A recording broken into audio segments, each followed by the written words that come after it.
In our everyday lives, the problems we face can often be traced back to one simple cause. We care too much about what others think of us. This excessive concern with other people's opinions becomes the root of our unhappiness. In this episode, we dive into a transformative concept from the book The Courage to be Disliked by Japanese philosopher Ichiro Kishimi and author Fumitaka Koga. The authors assert that what we often perceive as internal worry is, in fact, influenced by external forces. They argue that true internal worry doesn't actually exist. Every worry we have is always linked to the opinions and expectations of others.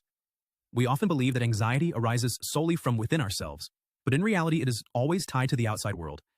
The shadows of other people's judgments always linger in the background of our thoughts and emotions. The central idea of the book is that the complexity of life is often a self-imposed burden. Life doesn't have to be as complicated as we make it. Kishimi and Koga propose that life's problems can be easily solved, and the only thing standing in our way is our tendency to overcomplicate things. They introduce a radical yet liberating solution: the courage to be disliked. According to the authors, true freedom is found not in seeking approval, but in the ability to endure disapproval. This ability to accept that not everyone will like you is the key to unlocking genuine happiness. It is not that we lack confidence, rather, we lack the courage to be true to ourselves and not fear being disliked by others. Kishimi and Koga explain that the courage to embrace happiness is intertwined with the courage to be disliked. When you gain this courage, your interpersonal relationships will transform. They will no longer be burdened by the weight of others' opinions. Instead, they will become lighter, freer, and more genuine. No longer shackled by the need to conform to others' expectations, you will find peace in your own authenticity. The authors argue that many of the problems we face in life stem from an excessive focus on what others think of us. This reliance on external validation creates a cycle of anxiety, stress, and dissatisfaction. People often think that happiness is a product of others liking us, but in reality, this desire for approval only leads us further away from our true selves. The book emphasizes that happiness comes not from gaining the approval of others, but from being at peace with who you are regardless of others' judgments. According to Kishimi and Koga, happiness is found in accepting the truth that not everyone will like you, and that's perfectly okay. The courage to be disliked is, in fact, a liberation from the chains of other people's opinions. The authors suggest that seeking approval from others is a dead end. It's a path that leads nowhere but dissatisfaction and self-deception. We may spend our whole lives chasing the approval of others, but it's a futile pursuit. Life, they argue, is simple if we stop trying to please everyone around us. The key to happiness is to free ourselves from the constant need for validation and to have the courage to stand firm in our own truth. This freedom allows us to live a life that is genuinely ours, one that is not dictated by the expectations of others, but by our own values and desires. In this episode, we will explore the key teachings from the book, diving into the psychology of unhappiness, why seeking external approval is ultimately a dead end, and how we can learn to live a truly happy life. The book's central message is clear: no matter our past, everyone has the potential to be happy. The difference between happy and unhappy people lies in their willingness to change and adopt new ways of thinking. Kishimi and Koga's worldview is rooted in the idea that happiness is not something external we achieve, but something internal we cultivate by changing our approach to life. The book draws heavily on the ideas of psychologist Alfred Adler, who believed that the self is not just a collection of thoughts, emotions, and experiences, but rather a unified whole. Adler proposed that our body, mind, emotions, and both conscious and unconscious thoughts all work together toward achieving one common goal. In Adler's view, everything we think, do, and feel is ultimately directed toward achieving this goal, even if we are not always fully aware of it. The concept of the self is thus dynamic and ever-evolving, with our actions, thoughts, and emotions all contributing toward the greater aim of realizing our potential. Kishimi and Koga expand on this idea, explaining that Adler did not view people through the lens of fixed personality traits, but rather through their lifestyle choices. For Adler, our habits, emotions, and thoughts make up a lifestyle we consciously or unconsciously choose at some point. These choices are driven by the belief that this way of living is the best means of achieving a specific goal. This perspective shifts the focus from viewing people as inherently good or bad to understanding them as individuals who have created a certain lifestyle to fulfill their needs and desires. The authors use this framework to further explore the concept of personal responsibility, which plays a central role in their approach to happiness. They argue that every individual is responsible for the lifestyle they lead and the choices they make. Even if past experiences, especially traumatic ones, have influenced our decisions, we still have the power to choose how to react and which goals to pursue. In essence, Kishimi and Koga challenge the common narrative that our past defines our future. They propose that we are not slaves to our past experiences or traumas, but instead have the power to shape our lives by the goals we set for ourselves moving forward. For example, Kishimi and Koga suggest that there is no such thing as a truly antisocial person. What we often label as antisocial behavior is simply a choice, a way of pursuing certain goals or desires. An antisocial individual may choose to avoid social situations because it serves a particular purpose, such as avoiding conflict or seeking personal safety. This choice is not an inherent trait, but rather a result of a set of goals they have set for themselves, whether consciously or unconsciously. By understanding this, the authors argue, we can free ourselves from the labels and limitations society places on us, realizing that we are all capable of making different choices if we so desire. They take this concept further by explaining that the goals we set for ourselves not only influence our actions but also shape our emotions. This idea challenges the common belief that emotions are purely reactive, something that simply happens to us without our control. Kishimi and Koga propose that emotions are, in fact, created by the goals we pursue. For example, imagine someone who desperately wants a job but becomes so anxious about the interview that they cannot prepare or even attend. In this case, Kishimi and Koga would argue that the person's true goal is not to get the job, but to avoid the interview altogether. The anxiety they feel is not an uncontrollable force, but a self-created emotion that serves the purpose of avoiding failure. This insight reveals that our emotions are not passive experiences, but active tools we use to achieve our underlying goals. This perspective challenges the common assumption that emotions like fear or anxiety are simply products of external circumstances. Instead, the authors suggest that we create our emotions based on the goals we set. By recognizing this, we can begin to take responsibility for our emotional responses and shift our focus from external factors to internal goals. The implication here is that if we change our goals, we can change the emotions that accompany them. This empowers us to take control of our emotional lives and move toward happiness by aligning our goals with our true desires, rather than being controlled by the fear of failure or rejection. Furthermore, Kishimi and Koga tackle the idea that past trauma can prevent us from finding happiness. While many people believe that negative childhood experiences or past failures trap them in a cycle of unhappiness, the authors challenge this view. They argue that trauma does not have the power to define our future. It is not the events themselves that determine our happiness, but the meaning we attach to those events. In other words, we are not determined by the things that happen to us. We are defined by how we interpret and respond to them. The authors explain that no matter what has happened in your life up to this point, it should have no bearing on how you choose to live moving forward. The past does not need to dictate your present or future happiness. Kishimi and Koga stress that it is up to each individual to decide what goals to pursue and how to live their life.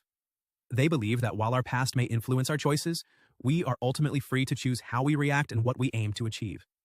This idea provides a sense of empowerment, suggesting that we are not prisoners of our past but architects of our own futures. The authors encourage us to break free from the constraints of our past and to live fully in the present moment, knowing that we have the power to shape our lives through the goals we set for ourselves. Kishimi and Koga delve deeper into the concept of unhappiness, arguing that for many people, unhappiness is not just a passive state, but a strategy, an unconscious way of achieving certain goals.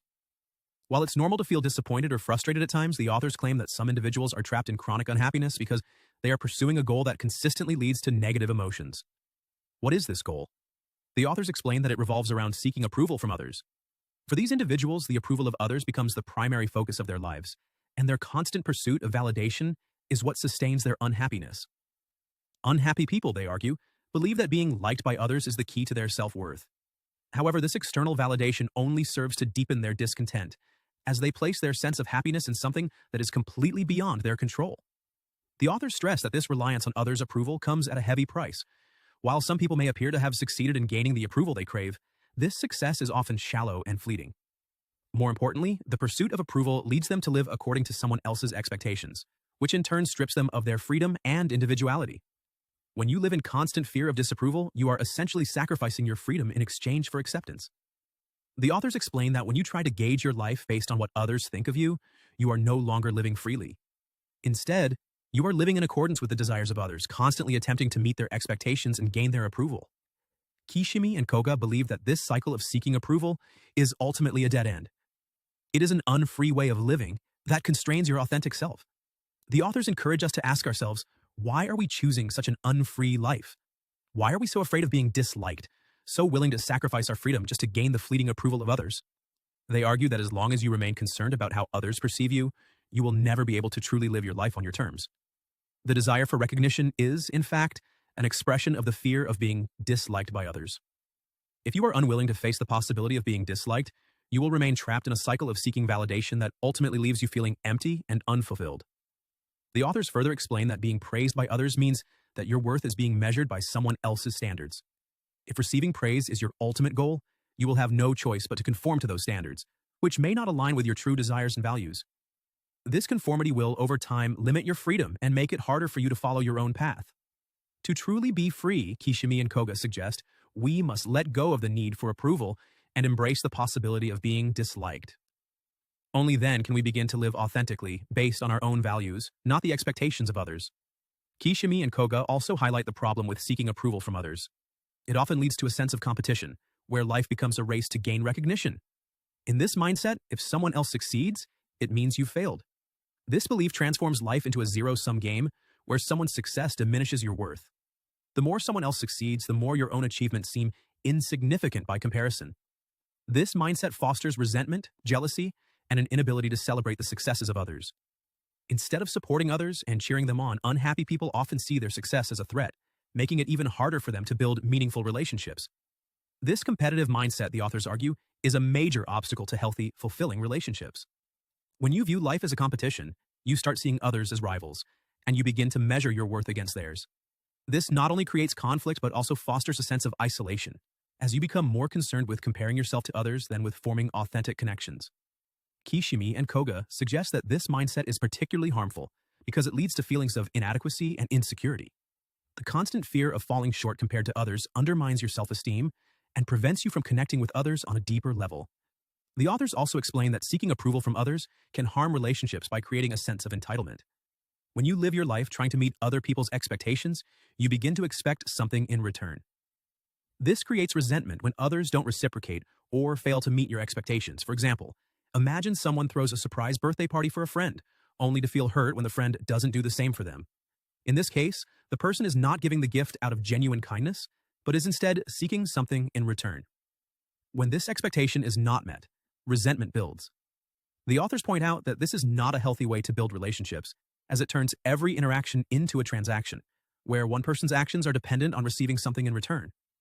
Kishimi and Koga argue that the key to forming healthy relationships is to let go of the need for approval and focus on contributing to the well-being of others.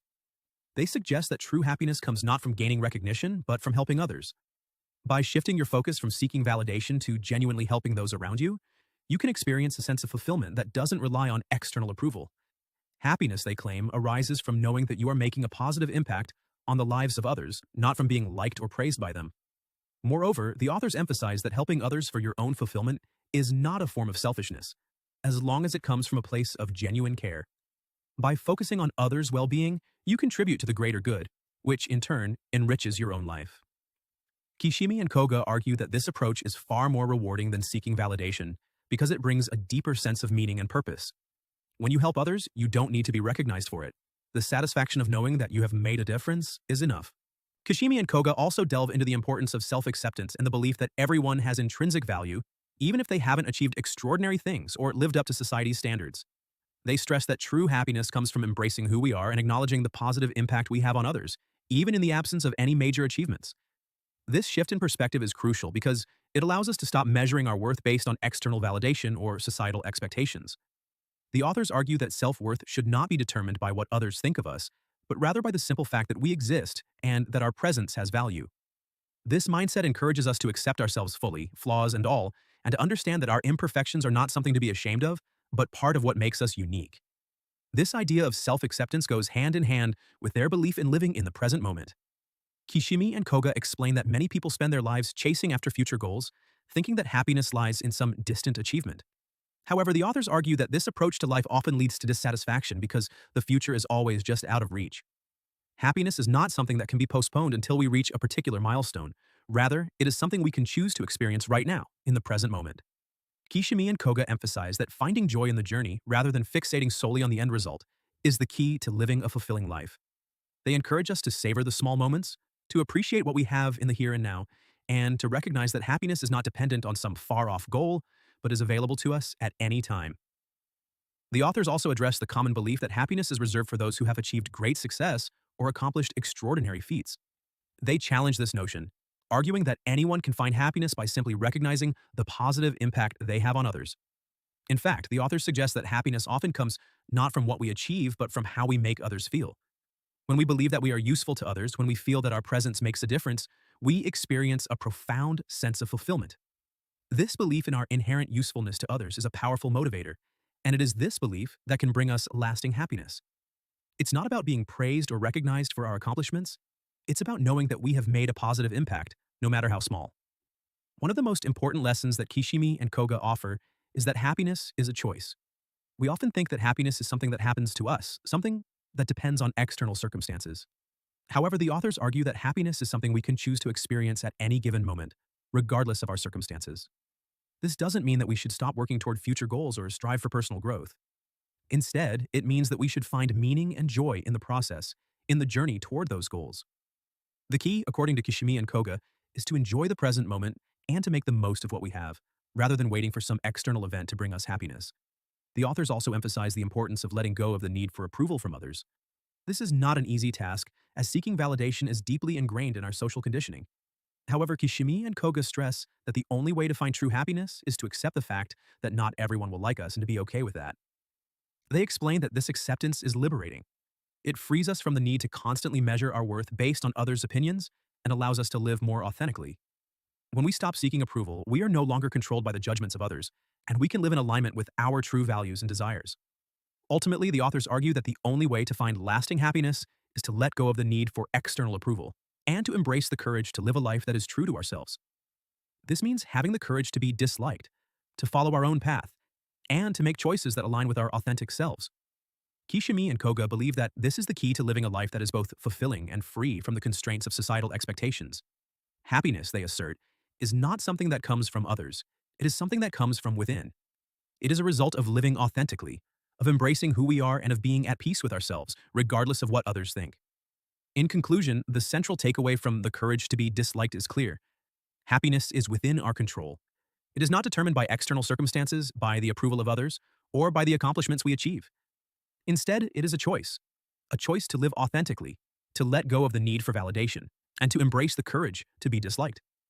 Only by accepting this truth can we free ourselves from the chains of external expectations and create a life that is truly our own. By choosing happiness in the present moment and focusing on the impact we have on others, we can live a fulfilling and meaningful life, free from the need for approval,